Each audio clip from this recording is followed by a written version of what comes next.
Puntong ito po, makakasama rin po natin si Senior Inspector Jovencio Orbien, ang Chief ng Police Community Precinct 2 ng Valenzuela. Magandang hapon po, sir. Magandang hapon, Jiggy. Apo, at itong naging reaction po ng mga residente sa demolition, wala hong resistance at naintindihan naman nila yung pangyayari?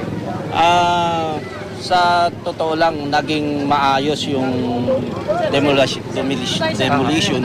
Apo. At, So, sa awa ng Diyos ay wala namang nangyaring hindi maganda. Apo.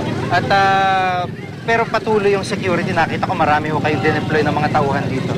Actually, Jiggy, nag-deploy kami ng mahigit 20 na kapulisan to include the SRO of Valenzuela City Police Station. Apo.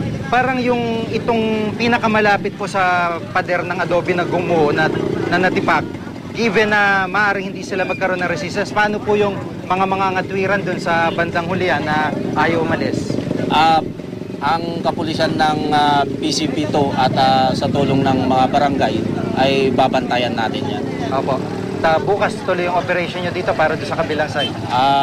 Ayon sa City Engineer ng Valenzuela City, ay tuloy po yung demolition bukas. Maraming po salamat, sir. Maraming salamat, Jiggy. Si Senior Inspector Jovencio Orbien, siya po yung commander ng PCP2 ng Valenzuela.